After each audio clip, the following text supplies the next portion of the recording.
Welcome back to Moth and Moonlight.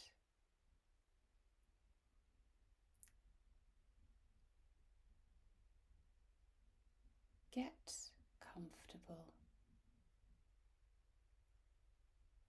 Take a slow breath.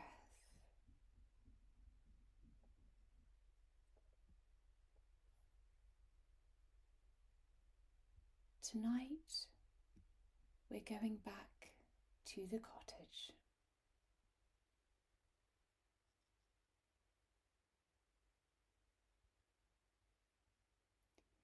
If this is your first time here, welcome. You don't need to have heard the first story. Everything you need will come to you.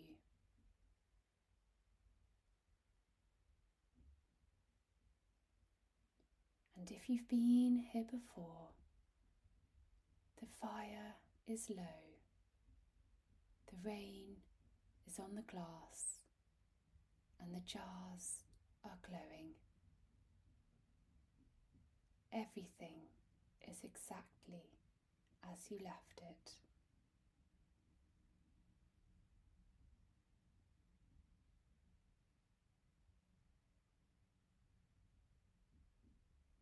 Tonight's story is called The Keeper of Lost Things, Part 2, The Photograph.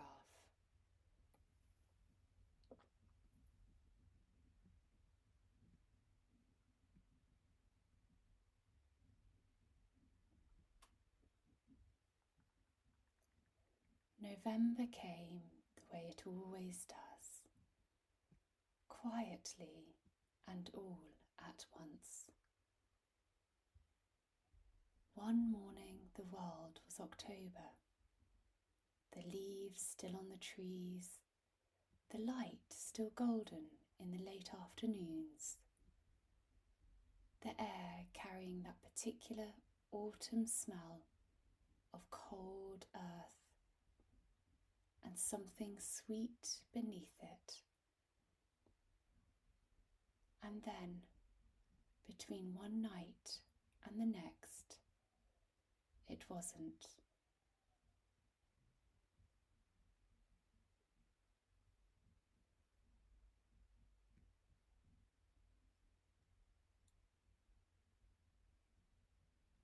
The leaves were down, the light was low, and the road outside the cottage held puddles that didn't quite drain. The forest at the edge of the garden had gone from amber and rust to the dark, bare bones of things. The trees standing very still in the cold, patient as they always were, waiting for whatever came next.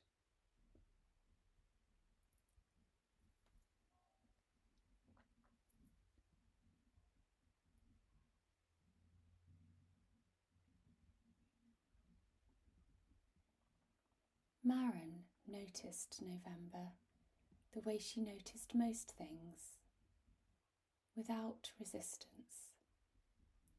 She put an extra log on the fire in the mornings now, and she brought her chair a little closer to the hearth in the evenings. She made heavier soups and let them sit on the stove all afternoon, filling the cottage with warmth that had a smell to it, a weight.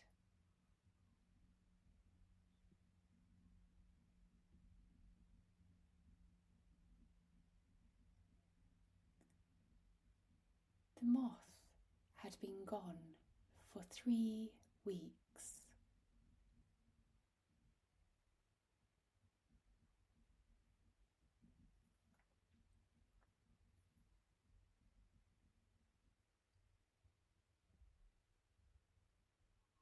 She had not replaced the sugar dish. She wasn't sure why. It wasn't sentiment exactly, more that the windowsill where the dish had sat felt like it was still holding the shape of something recent,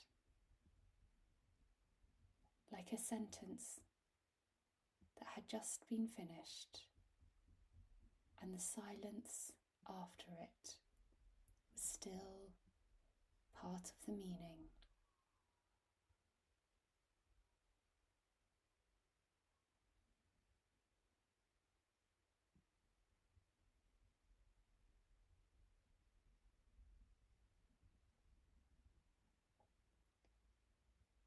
The 7 new jars sat on the shelf where she had placed them. They glowed in the evenings, as all the jars did. The feather, the stone, the ribbon, the photograph.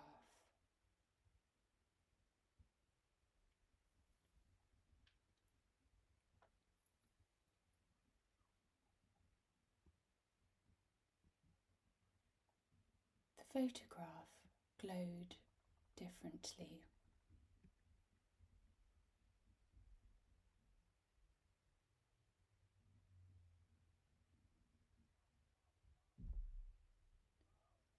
The others glowed the way the older objects did. That soft, warm luminescence, steady and quiet. The glow of something that has had a long time to settle into its remembering.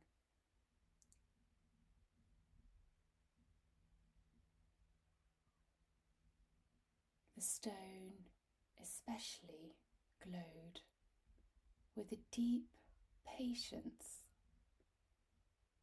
as though whatever it held had been held for so long, it had simply become part of its nature, indistinguishable from the stone itself.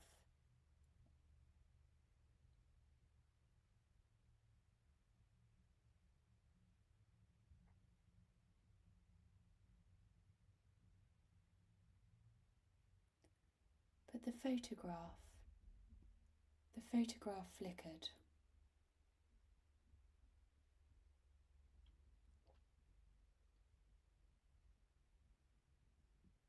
Not in a way a candle flickers, responding to a draught. More slowly than that. More like the way a sleeping person's face sometimes moves through expressions. Some interior weather passing through, visible only in the very slightest shift of the light, as though whatever the photograph remembered was not fully settled, not fully at rest.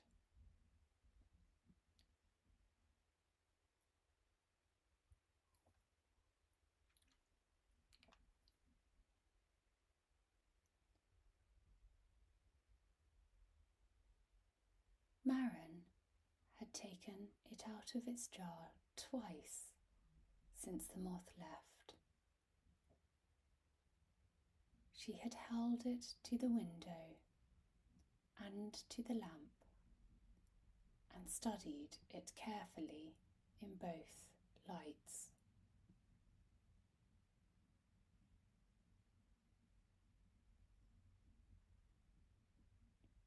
A coastline, cliffs, pale and sheer. A sky that was neither morning nor evening. that flat, open light that belongs to neither one. The sky simply being sky without any particular drama, and the sea below very dark, the colour of iron or old pewter, with no visible horizon, just the water going out until it became sky, and the sky becoming water, and no clear line between them.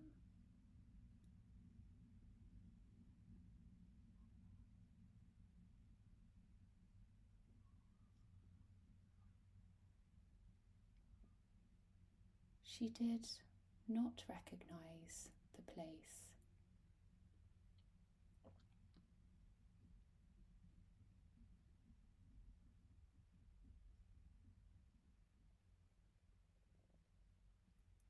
She had never been good at coastlines. She was a forest person, a wood and stone person, a person who understood enclosed things and grew uneasy when the world opened up too widely. The sea made her feel the smallness of everything in a way that she didn't entirely welcome.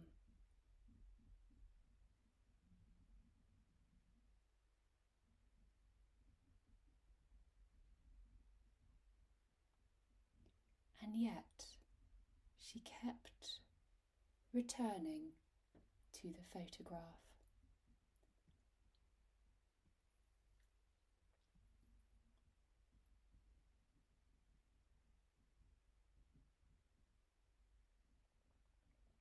On a Thursday in the second week of November, Maren went to the market as she always did.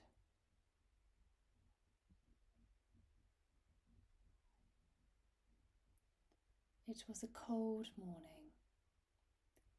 Her breath showed in the air. The road into the village was hard underfoot. The puddles from the week's rain turned to a thin skim of ice that crackled under her boots in a way that was satisfying, in the same involuntary way that stepping on a dry leaf is satisfying. The body simply pleased by the small rightness of it.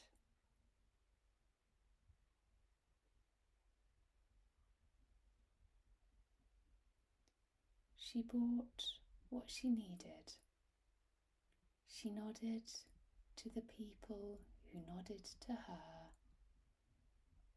She paid in exact change.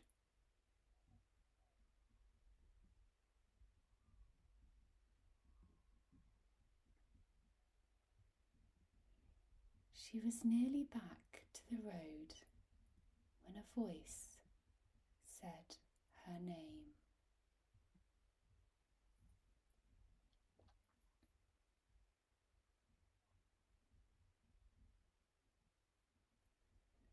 Not many people in the village knew her name. She turned.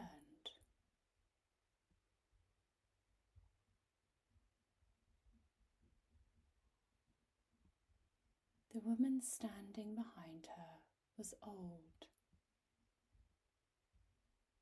genuinely old, the kind of age that has passed through distinguished and come out the other side into something simpler and more absolute.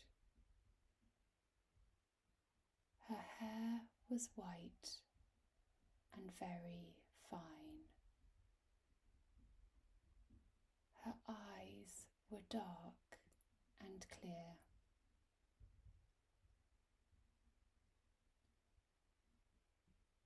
She was wearing a coat that had been expensive once and had since become simply a coat,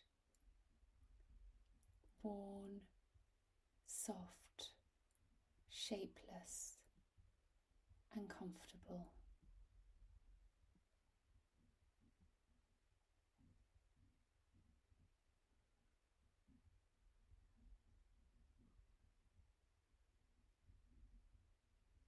She was holding a canvas bag in both hands and looking at Maren with an expression that was not quite recognition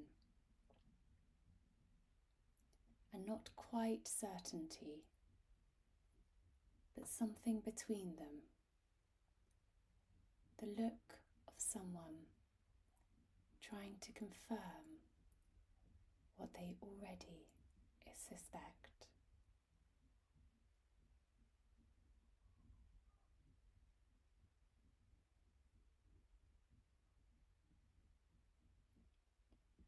"You're the one from the cottage," the woman said, "at the forest's edge."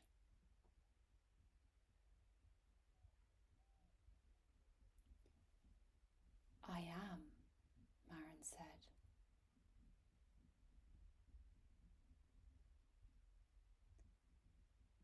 The woman nodded slowly, as though something had been confirmed. "My name is Edith," she said. "I've been meaning to find you."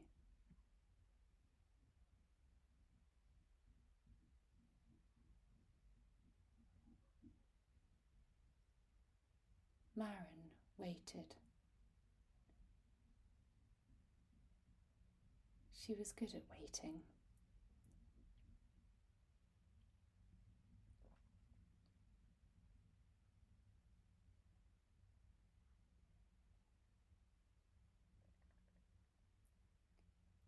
"My sister," Edith said,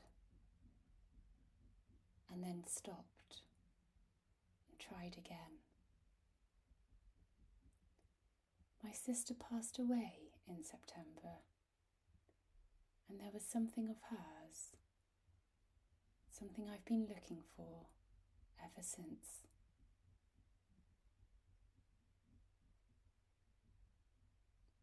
She paused again.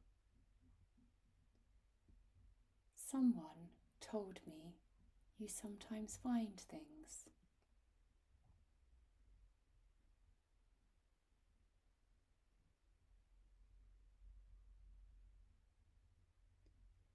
Maren looked at her for a long moment. "What is it?" she asked.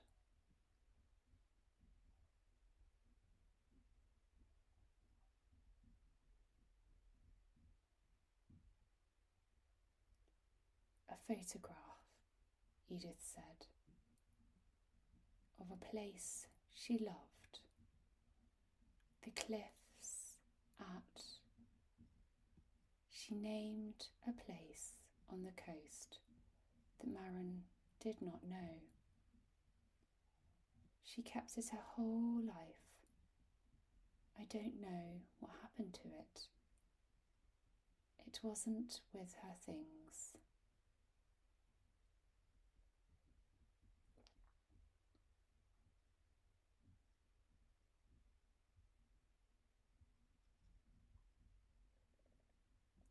Maren was quiet for a moment.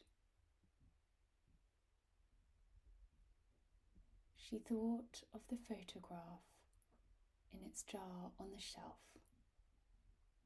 The coastline she didn't recognise, the flat, pale sky, the iron-coloured sea, the the glow that flickered slow and unresolved, like something that had not yet finished being felt.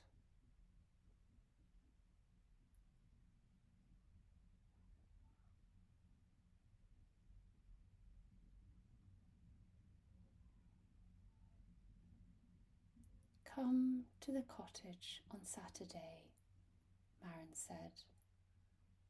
"I'll make tea."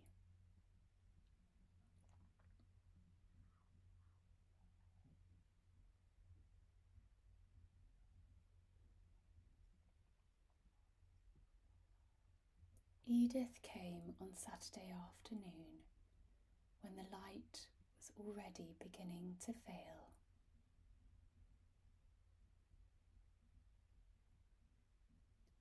She walked slowly but without hesitation,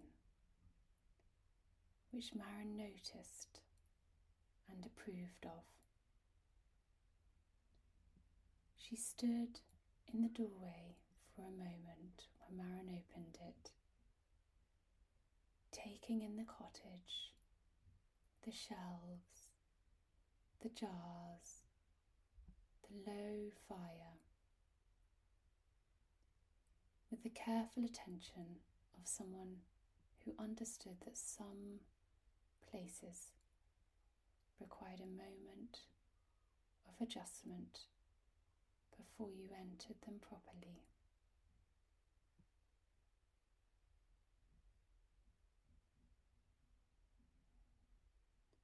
Then she came in and sat on the chair. Not Maren's own chair by the fire, but the other one. The smaller one, near the window, that had a cushion on it, in a faded blue that had once been quite bright.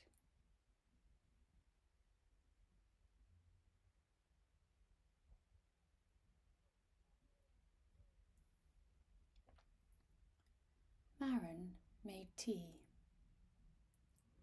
She brought it in the good cups, which she rarely used. She sat down.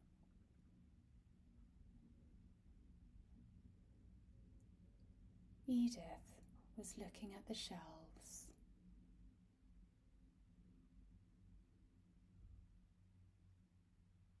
"What are they?" she asked. "In the jars." "Lost things," Maren said.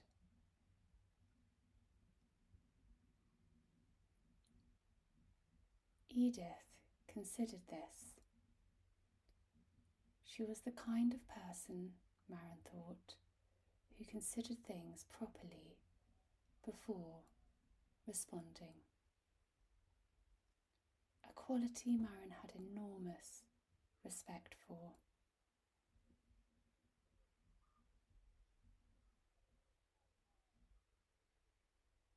"Lost by whom?" Edith asked.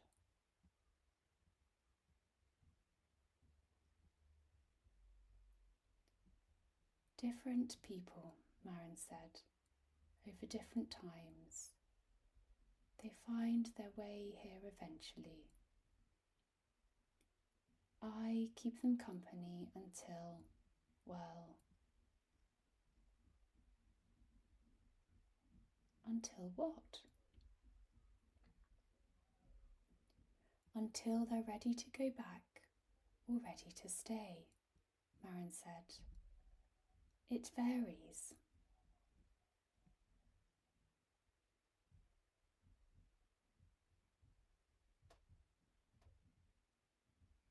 Edith nodded. She looked at the jars for another long moment.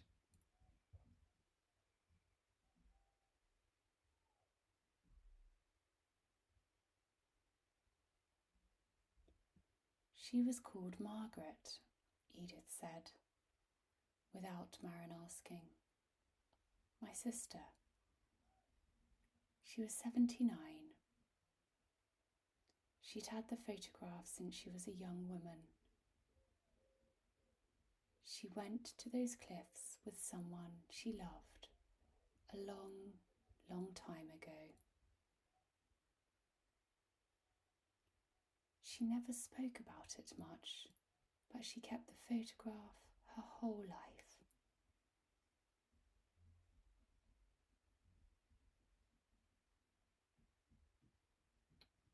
Maren got up. She went to the shelf where the newer jars stood.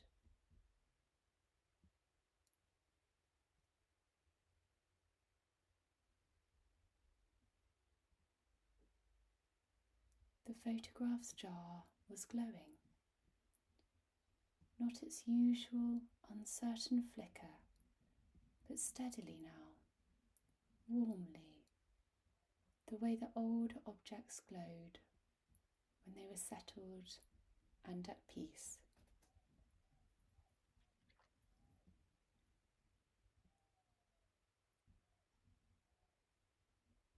She took it down and held it out to Edith.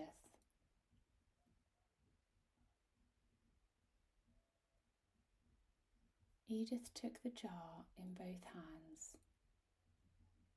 She opened it carefully. She lifted the photograph out with the particular gentleness of someone who has handled old things, who understands that some objects need to be held as though they are still capable of feeling.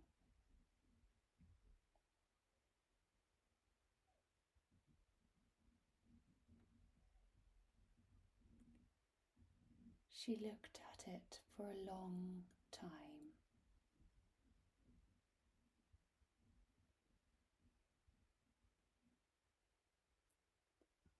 "Yes," she said quietly, "that's the one."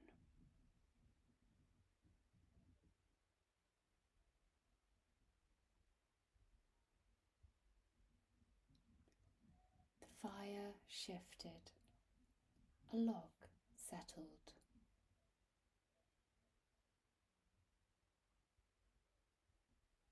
Outside, the rain, which had been threatening all afternoon, finally began, soft and even against the window glass, filling the cottage with a particular sound, that specific gentleness.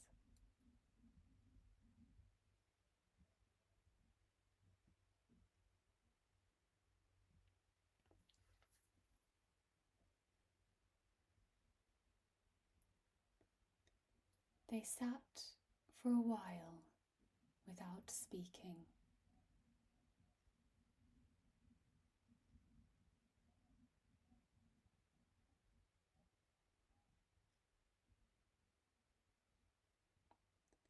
This was, Maren thought, the part that most people didn't understand about lost things. It wasn't the finding that mattered most. It was the sitting with them afterwards, the moment of simply being in the presence of something recovered, not celebrating it, not analysing it, just allowing it to be there, found, held, real.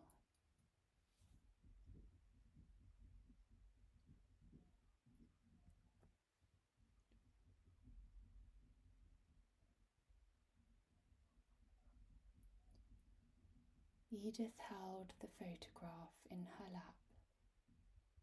The glow that had been in the jar was gone now.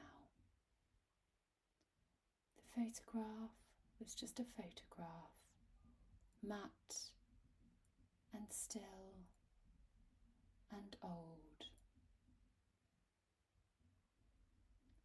The coastline patient in its black and white, but Maren thought she could still feel something coming from it, some warmth that it had been returned by being given back to someone who understood what it was.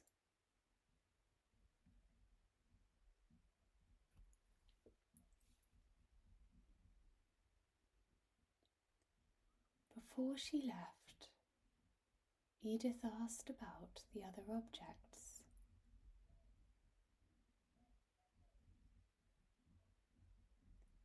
Maren told her a little. Not everything, but a little. The button that remembered a coat. The key that had no door. The child's drawing.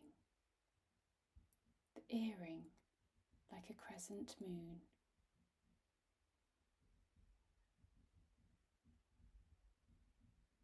Edith listened carefully.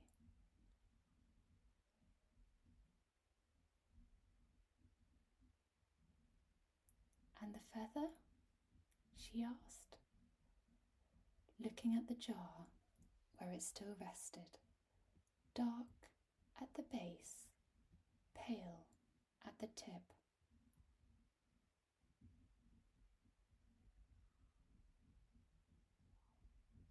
That one I'm still waiting on, Maren said. Edith looked at it for a moment longer.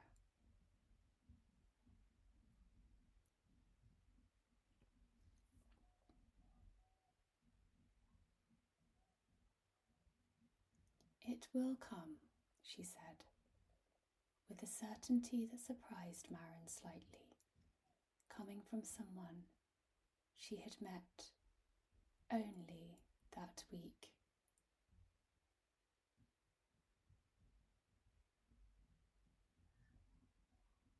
She left just as the rain was beginning to ease. Maren stood in the doorway and watched her go down the path, through the gate, along the road toward the village. Her figure growing smaller in the grey November afternoon until the trees at the bend took her and she was gone.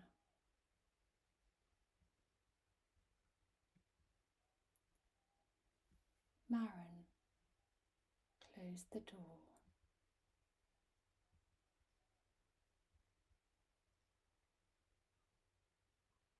The cottage was very quiet.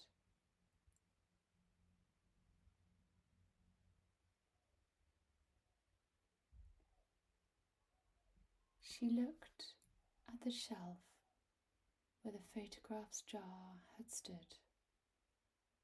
The empty jar was still there. She hadn't moved it. She wasn't sure she would. It had the same